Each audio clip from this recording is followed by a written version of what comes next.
On ne devient pas excellent dans son domaine juste par la prière. Les gens qui ne terminent jamais ce qu'ils commencent, ce sont des paresseux. Tout ce que tu fais va demander à un certain point un autre niveau d'investissement pour que ça produise des résultats différents. L'homme diligent se remet en cause, il s'évalue. La pauvreté est toujours le signe d'un manque de diligence. Quand te lèveras-tu de ton sommeil? Si tu veux régner, il faut être diligent, il faut bosser dur. Prends au sérieux tout ce que tu fais. Si tu as des désirs que tu n'arrives pas à satisfaire, il faut savoir que c'est un message que Dieu te donne. Où te dit, mon fils, je te veux à un autre niveau supérieur.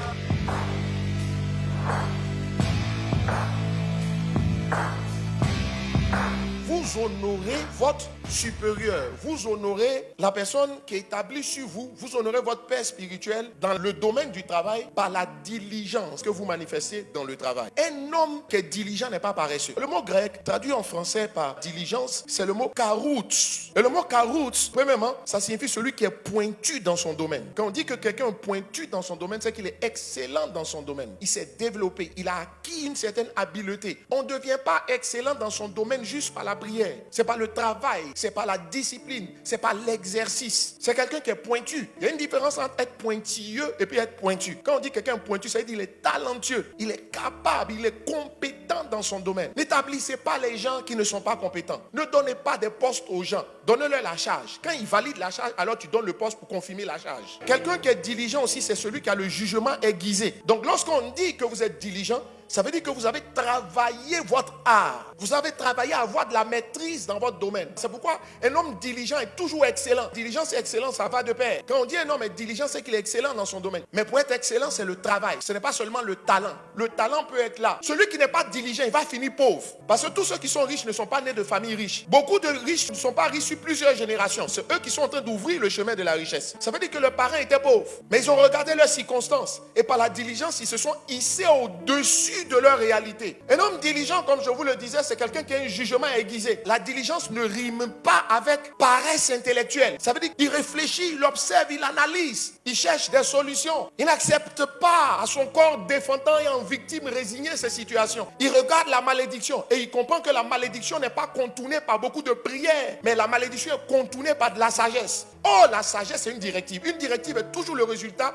souvent, d'une inspiration divine. Mais la directive aussi est le résultat d'une analyse, d'une observation, d'une interprétation. Cette vertu-là, si elle vous fait défaut, votre vie ne va pas s'élever. La diligence aussi, c'est la promptitude à faire ce qu'on attend de toi. Être prompt, ça veut dire que tu fais les choses en leur temps. Tu fais rapidement ce que tu as à faire. Ce que tu as à faire, tu le fais avant de plaisanter, avant de t'amuser, avant de vouloir te prélasser, avant de vouloir te reposer. En fait, la diligence va de pair avec la promptitude dans l'exécution des tâches qui te sont confiées. Ça veut dire que lorsqu'un problème survient ou lorsqu'un besoin est exprimé, tu vas chercher à le régler le plus rapidement possible. Tu ne vas pas le remettre à demain. Le besoin que le patron, le père spirituel a exprimé aujourd'hui, tu ne vas pas chercher à le remettre à demain. Les gens veulent que le patron leur donne le meilleur salaire, mais il ne veut pas faire le meilleur travail. Personne ne peut vous emmener à être ce que vous n'êtes pas. Ce que vous êtes, ne pas l'être vous rend malheureux. Donc l'attitude des gens ne peut pas vous empêcher d'être ce que vous êtes. Parce que le problème, c'est quand Dieu est satisfait de toi, même si ton patron ne te donne pas beaucoup, tu sais comment Dieu va gérer la situation. Tu ne laisses pas tarder les choses que tu peux faire. En général, cette promptitude est associée à un zèle. C'est parce que tu es zélé pour le travail que tu manifestes cette promptitude. Le zèle, là, c'est la passion. Il y a comme un feu qui est en lui. Son visage brille, son visage s'allume quand il est en train de faire le travail. Il y a une joie indescriptible. Mais par contre, celui qui n'est pas diligent, quand tu le vois même, c'est sans vie. Il fait ce qu'il est en train de faire. Des gens comme ça, vous ne pouvez pas aller loin avec eux. Avec des gens comme ça, ils viennent, ils disent qu'il faut augmenter leur salaire. Tu as le salaire qui ressemble au travail que tu produis. Tu as le salaire qui ressemble à l'attitude que tu manifestes dans le travail. Mais comment tu veux que ton supérieur regarde ton vie? Il n'a même pas l'impression que tu es heureux de faire ce que tu fais. Et puis tu veux le meilleur. Est-ce qu'ils sont heureux d'être là où ils sont? Est-ce qu'ils le font avec passion? Parce que le zèle, cette énergie qui déborde de vous, elle n'est que le produit de votre passion. Un homme diligent n'est pas un gars qui se plaint. Un homme diligent, il veut tellement aider parce qu'il comprend qu'il doit être une solution. Si tu travailles dans une entreprise, Dieu t'a mis à côté du patron qui t'a embauché là. C'est pour que tu sois une solution pour lui. C'est parce qu'il est conscient qu'il a des problèmes. C'est parce qu'il est conscient qu'il a des limitations qui va te chercher. Donc tu ne viens pas pour être un problème. Tu viens pour être une solution. Celui qui est diligent se voit en solution.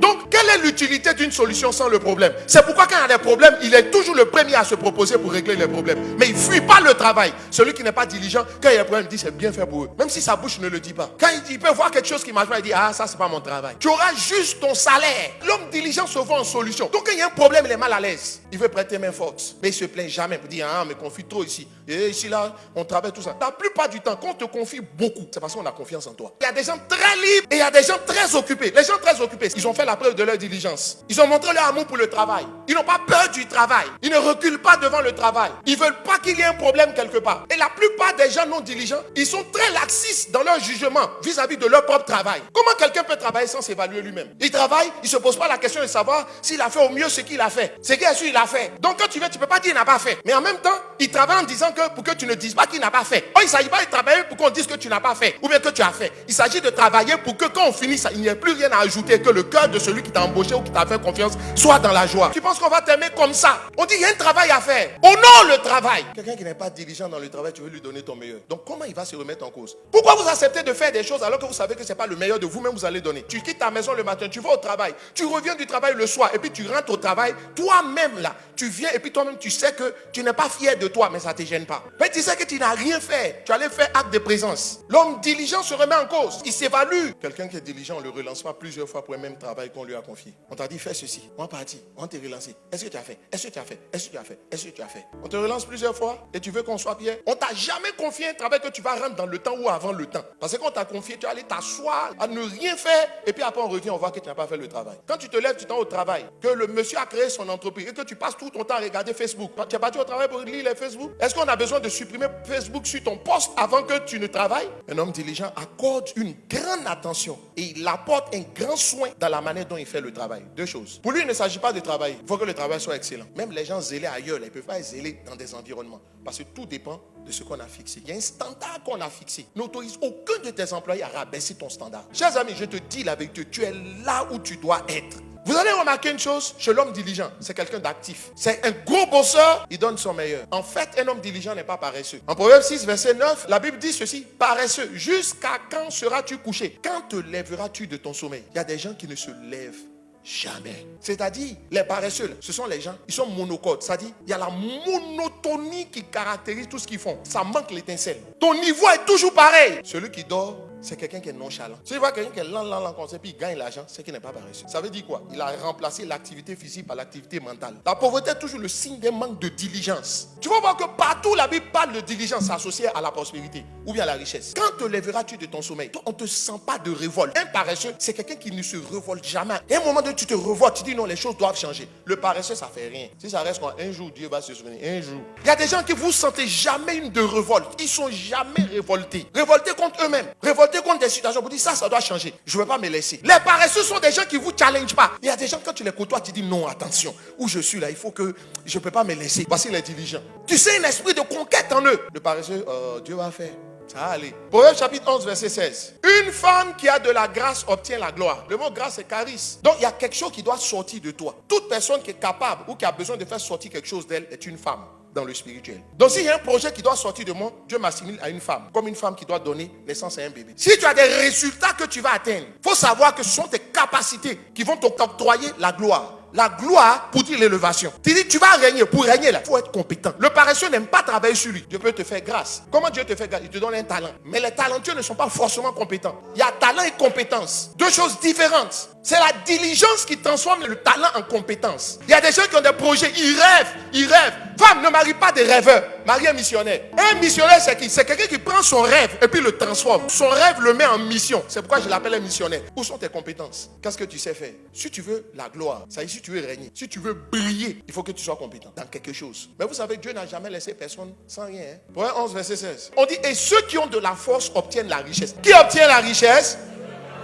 Mais c'est dans la même phrase que la femme qui a de la grâce obtient la gloire. Ça veut dire quoi? C'est capacité plus force qui fait richesse. Grâce égale à charisme. Charisme égale à compétence, capacité. Le mot grec traduit en français parfois, vous savez ce que ça signifie? Énergique. Ça veut dire quoi? Ce sont les gens qui bougent. C'est ceux qui finissent par devenir riches. Il faut bouger dans la vie. Ne te laisse pas. Bouge. Tu sais que ça ne marche pas. Tu tombes dans quelque chose d'autre. Si tu dois avoir 3 boulots, tu travailles, mais tu as une affaire à côté. Un homme diligent, c'est ici, ça tourne aussi. À un moment donné, il comprend que si un travail l'occupe, il doit avoir un autre travail où c'est l'agent qui travaille pour lui. Proverbe 12, verset 27. Le paresseux ne rôtit pas son gibier. S'il est un gibier, c'est qu'il est chasseur. On chasse la nuit. Donc il a dû affronter, il a dû se priver de sommeil. Les bons chasseurs, ils chassent la nuit. Il a dû aller poser son piège. Il a dû poursuivre un animal. Comment quelqu'un qui est comme ça, tu peux l'appeler paresseux? Ça veut dire que la Bible nous sort dans ce verset une autre dimension de la paresse. On dit le paresseux ne rôtit pas son gibier. Ça veut dire que la raison pour laquelle il va à la chasse, c'est pour avoir le gibier, pour qu'on puisse le manger. Il ne va pas à la chasse pour le plaisir d'aller à la chasse. Ça veut dire quoi? Un paresseux, c'est celui qui commence quelque chose qui ne termine pas. Les gens qui ne terminent jamais ce qu'ils commencent, ce sont des paresseux. Je n'ai pas dit parce qu'il y a des blocages. Donc ce sont des gens, ils font 5 choses. Ils disent veut faire affaire. Ils vendent oignon pendant 2 semaines. La 3e semaine, ils disent veut vendre maintenant pagne. Ils n'ont jamais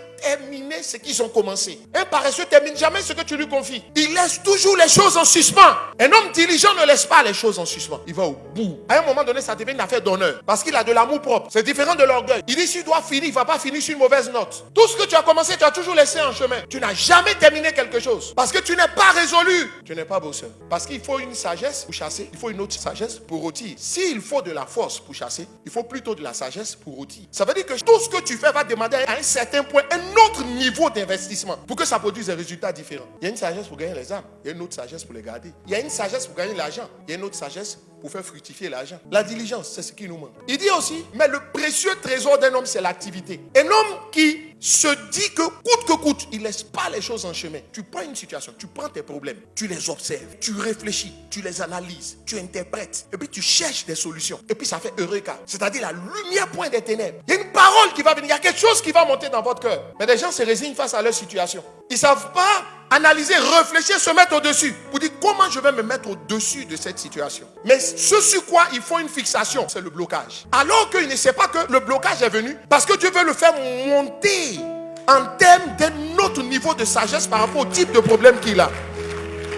On n'a pas dit le paresseux ne rôtit pas le gibier. On dit son gibier. Ça veut dire que Dieu a forcément mis quelque chose entre tes mains. Tu as un gibier entre les mains, c'est je sais faire à loco. Tu as un gibier entre les mains, c'est je sais maquiller. Tu as un gibier entre tes mains, je sais faire la couture. Tu as un gibier entre les mains, j'ai un talent. Le gibier, c'est la matière première. Pour le chasseur, c'est le repas là que le produit fini. Or, le produit fini a toujours plus de valeur que la matière première. Qu'est-ce que tu fais de ça? Proverbe 10, verset 4. Celui qui agit d'une main lâche s'appauvrit, mais la main des diligents enrichit. Tu vas devenir riche si tu es diligent. Que tu le veuilles ou pas, tu vas devenir riche. La Bible se met à dire quoi? La main nonchalante appauvrie. Ça veut dire que quelqu'un est pauvre là. C'est qu'il ne bouge pas. Il dort. Il se satisfait du peu. Mais quoi? Mais la main active enrichit. La diligence est associée à l'activité. On dit elle enrichit. Main paresseuse apporte la pauvreté. Ça veut dire que si quelqu'un est pauvre là, il y a la paresse dedans. Soit il ne bouge pas physiquement, soit il ne bouge pas ici. Il n'a pas cherché. Un homme diligent et persévérant. La main des diligents dominera. Mais la main lâche, c'est-à-dire la main paresseuse, elle sera tributaire. Ça veut dire quoi? Si tu veux régner, il faut être diligent. Il faut bosser dur. Prends au sérieux tout ce que tu fais. Tu as choisi d'être coiffeuse, sois sérieuse dedans. Donne-moi le verset suivant. L'âme du paresseux a des désirs qui ne peut satisfaire. Mais l'âme des hommes diligents sera rassasiée. Si tu veux quelque chose que tu n'arrives pas à avoir, il faut te révolter. Et puis tu t'assois, tu dis non, que ça doit changer. Si tu as des désirs que tu n'arrives pas à satisfaire, il faut savoir que c'est un message que Dieu te donne pour te dire, mon fils, je te veux à un autre niveau supérieur. Il ne faut pas prendre ça pour dire, je souffre ou bien parce que ma vie n'avance pas. Que Dieu vous bénisse.